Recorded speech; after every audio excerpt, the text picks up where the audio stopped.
Good morning students. আজকে আমি প্রশ্ন লেখার তিনটি অতি গুরুত্বপূর্ণ নিয়ম তোমাদের শেখাবো। তো দেখো, দেরি না করে আমরা শুরু করি। এখানে আছে দেখো, তিনটা প্রশ্ন আমি লিখেছি। Where do you live, where do you live, where does Osman live. আরেকটা প্রশ্ন লিখেছি, হোয়ার ডিড আরিশা গো। তো এই সেন্টেন্সগুলো শুরু হয়েছে দেখো, প্রত্যেকটা ডাব্লিউএস ওয়ার্ড শুরুতে আছে এবং তারপরে ডু, ডাজ এবং ডিডের সমন্বয়ে। তো এই ধরনের প্রশ্নগুলো লিখতে গেলে তোমরা অনেক সময় যে ভুলটা করে থাকো, যে মূল ভার্ব থাকে, এই মূল ভার্বে যে তোমাদের ভুলটা হয়। তো দেখো, যদি কোনো সেন্টেন্স ডাব্লিউএস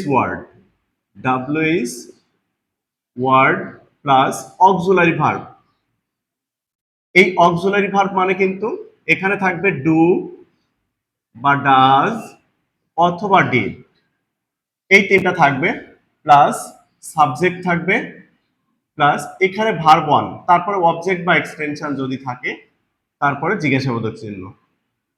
একটু ছোট হয়ে গেল লেখাটা, অসুবিধা নেই। তো এখানে দেখো, শুরুতে কিন্তু হোয়ার ছিল, হোয়ার হোয়ার অক্সিলারি ভার্ব হিসেবে এখানে কি ছিল, ডু ছিল। সাবজেক্ট কি ছিল এই জায়গাটায়, সাবজেক্ট ছিল ইউ। মূল ভার্ব ছিল কি, লিভ। তাহলে দেখো, হোয়ার ডু ইউ লিভ। তাহলে এই সেন্টেন্সটি এখন, এটা একটা ইন্টারোগেটিভ সেন্টেন্স, প্রশ্ন তৈরি করা আছে। এটা উত্তর লিখতে গেলে কি করতে হবে? উত্তর লিখতে গেলে কিন্তু প্রত্যেকটা উত্তর সবসময় মনে রাখবে যে অ্যাসার্টিভ সেন্টেন্সে উত্তর লিখতে হয়। তাহলে এটা থাকলে আমাদের উত্তরটা কিভাবে লিখতে হবে? উত্তরটা লিখতে গেলে তোমাকে লিখতে হবে প্রথমে সাবজেক্ট, তারপরে লিখবো ভার্ব, তারপরে এই বাক্যে যদি অবজেক্ট বা এক্সটেনশন যদি তোমাদের থেকে থাকে, তাহলে আমরা সেটা লিখবো। তখন কিন্তু এই জিজ্ঞাসাবোধক চিহ্নটি আর থাকবে না, তখন ফুল স্টপ হবে এখানে। আরেকটা জিনিস মনে রাখবা, প্রশ্নের ক্ষেত্রে যদি সেকেন্ড পারসন ইউ থাকে, সেটা উত্তর লেখার ক্ষেত্রে ফার্স্ট পারসন হয়ে যায়। তাহলে এবার আমরা প্রশ্নের উত্তরটা লিখি। হোয়ার ডু ইউ লিভ, তুমি কোথায় বাস করো? তাহলে এখানে সাবজেক্ট আছে ইউ, এটা কিন্তু গুরুত্বপূর্ণ ব্যাপার। আই, এবার লিখবো ভার্ব। যদি এখানে ডু থাকে, যেমন ফার্স্ট পারসন বা সেকেন্ড পারসন, এরপরে দেখো ডু থাকে, এরপরে ডুটা বসে, কিন্তু থার্ড পারসনের পরে ডাজ বসে। আর যদি এখানে ডু থাকে, সবসময় মনে রাখবে এখানে যে মূল ভার্ব থাকবে, এই মূল ভার্ব সবসময় প্রেজেন্ট রূপে বসবে। তাহলে I live in a village, আমি গ্রামে বাস করি। I live in a village. তাহলে দেখো, এই ভার্বের শেষে আমি কিন্তু কোনো এস বা ইএস বা ইডি এই টাইপের কোনো কিছু লিখিনি। কেন লিখিনি? কারণ ডু আছে। ডু থাকলে তোমরা নিঃসন্দেহে এটা এই ভার্বটির প্রেজেন্ট ফর্ম এখানে বসিয়ে দেবে। আর এখানে যদি সাবজেক্ট তোমার সেকেন্ড পারসন থাকে, সেটাকে চেঞ্জ করে ফার্স্ট পারসনে নিয়ে আসতে হবে। তাহলে আশা করি ডুর নিয়মটা তোমরা খুব ভালো করে বুঝতে পেরেছো। এবার আছে হোয়ার ডাজ ওসমান লিভ। একইভাবে আমি এই প্রশ্নটির উত্তর করব। তো এখানে সাবজেক্ট আছে কে, দেখো ওসমান। তাহলে সাবজেক্টের জায়গায় আমি ওসমানের নাম লিখব, ওসমান, ওসমান। এখন আমি মূল ভার্ব লিখবো। এখানে কিন্তু মূল ভার্ব কি আছে, এখানেও লিভ আছে। তাহলে এখানে ওসমান গ্রামে বাস করে, আমি একই প্রশ্নের উত্তর একইভাবে লিখছি। তাহলে ওসমান লিভ। এবার দেখো, এই লিভের শেষে কিন্তু আমি কিছুই যোগ করিনি এখনো। এখন দেখি এখানে এই অক্সিলারি ভার্ব কি ছিল, এখানে কিন্তু ডু নেই, এখানে আছে ডাজ। কারণ Osman third person singular number. যদি এখানে ডাজ দিয়ে প্রশ্ন করা থাকে, তাহলে তুমি এই ভার্বের শেষে এখানে এস বা ইয়েস যোগ করে দিতে হবে। এরপরে বাকিটা একই নিয়ম। তাহলে Osman lives in a village, in a village. Okay, দেখো উত্তরটা কিন্তু আমার তৈরি হয়ে গেছে। এখানে কেন এস যোগ হয়েছে?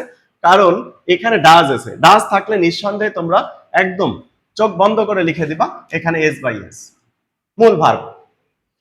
এরপরে 3 নাম্বার কোশ্চেনটা কি আছে দেখো, হোয়ার ডিড আরিশা গো, আরিশা কোথায় গিয়েছিল? আচ্ছা, এই সেন্টেন্সটি দেখো, যখন কোনো সেন্টেন্সে ডিড ব্যবহার করা হয়, তখন সেটা পাস্ট টেন্স বোঝায়, পাস্ট ইনডেফিনিট। তখন সেটা আমরা লিখব এই স্ট্রাকচারে, subject plus verb two plus object plus extension. এই সেন্টেন্সটি দেখো, হোয়ার ডিড আরিশা গো। তাহলে এখানে সাবজেক্ট নিব কি, এই সাবজেক্ট, তাহলে সাবজেক্ট শুরুতে নিয়ে আসি। এই যে সাবজেক্ট, সাবজেক্ট আছে এখানে আরিশা, আরিশা। এখন দেখো আরিশার পরে এখানে যেহেতু ডিড আছে, তাহলে আমাকে মূল ভার্ব দেখতে হবে। মূল ভার্ব যেমন আগে ছিল এখানে লিভ, লিভ লিখেছিলাম, কিন্তু এখন আমি আর লিভ লিখতে পারছি না, কারণ এখানে ডিড আছে। যদি কোনো সেন্টেন্সে ডিড থাকে তাহলে এই সাবজেক্টের পরে যে প্রিন্সিপাল ভার্ব বা মেইন ভার্ব থাকে, এই মেইন ভার্বটির ফার্স্ট ফর্ম বসে। তাহলে গোর ফার্স্ট ফর্ম কি? গোর ফার্স্ট ফর্ম হচ্ছে গো, আরেকটা হচ্ছে পাস্ট ফর্ম হচ্ছে ওয়েন্ট, আর পাস্ট পার্টিসিপল হচ্ছে গন। তাহলে আরিশা ওয়েন্ট, আরিশা গিয়েছিল। এবার কোথায় গিয়েছিল সেইটা আমরা লিখব। আমরা প্রশ্নের উত্তর এখানে লিখব। সাপোজ আরিশা মার্কেটে গিয়েছিল, Arisha went to market, Arisha মার্কেটে গিয়েছিল। এবার কি জন্য গিয়েছিল, তুমি যদি এই প্রশ্নের উত্তরটা বড় করতে চাও বা তোমার যদি প্যাসেজে এরকম ধরনের এসে থাকে, তো তোমরা এর পরে লিখতে পারো যে Arisha went to market to buy a new dress. Arisha একটা নতুন ড্রেস কেনার জন্য সে মার্কেটে গিয়েছিল। তাহলে দেখো এই সেন্টেন্সটি কিন্তু কারেক্ট হয়ে গেছে। তোমাদের সবচেয়ে বেশি ভুল হয় এই জায়গাটাতে, যেহেতু তোমরা ছোট ক্লাসে পড়ো তোমাদের এই জায়গাটা বেশি ভুল হয়ে থাকে। এই জায়গায় যদি ডিড থাকে তাহলে অবশ্যই এই ভার্বটি, তার মানে এই সাবজেক্টের পরে যে ভার্বটি থাকবে এই সাবজেক্টের পরের ভার্বটি অবশ্যই চেঞ্জ করতে হবে, আর চেঞ্জ করে এখানে ফার্স্ট টেন্সে করতে হবে। তো এর জন্য তোমাদেরকে কি করতে হবে, এর জন্য তোমাদের কিন্তু টেন্সটা একটু ভালো করে শিখতে হবে। টেন্স না শিখতে পারলে তোমাদের কিন্তু এই নিয়মগুলো তোমাদের একটু সমস্যা হতে পারে।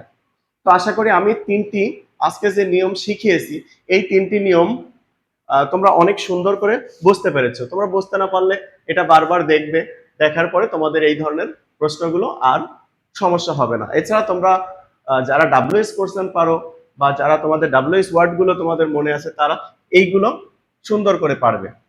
তো আশা করি আজকের এই তিনটা নিয়ম তোমাদের ভালো লেগেছে। এই তিনটা নিয়ম তোমরা বাসায় বেশি বেশি করে প্র্যাকটিস করবে, তাহলে প্রশ্ন লিখতে তোমাদের যে ভীতি এটা থাকবে না। ওকে, তো আজকের ক্লাস আমি বেশিক্ষণ নিব না। আমি তোমাদের যে হোমওয়ার্কগুলো থাকবে আমি আজকে দিয়ে দিব, আর এরপরে আমি তোমাদের পরীক্ষা সংক্রান্ত কিছু বিশেষ নির্দেশনা বা বিশেষ গুরুত্বপূর্ণ কিছু জিনিস যেটা আমি তোমাদেরকে পরবর্তী ক্লাসে দিয়ে দিব, যেগুলো তোমাদের পরীক্ষার জন্য খুবই কাজে লাগবে। যেহেতু আমাদের ঈদের ছুটি হয়ে যাবে, এই ছুটির মধ্যে তোমরা সবগুলো পড়ে ফেলতে পারবে। আর রাইটিং পার্টটা তোমরা অনেক ভালো করে পড়ে ফেলো, কারণ এটাতে তোমাদের সবচেয়ে বেশি ভুল হয়। এই কারণে তোমরা বাসায় এখন এই সময়টাকে নষ্ট না করে তোমরা ভালো করে এগুলো পড়ে ফেলো। তো আজকের আমাদের ক্লাসটি আমরা এখানেই শেষ করছি। তোমরা ভালো থেকো, সুস্থ থাকো, আল্লাহ হাফেজ।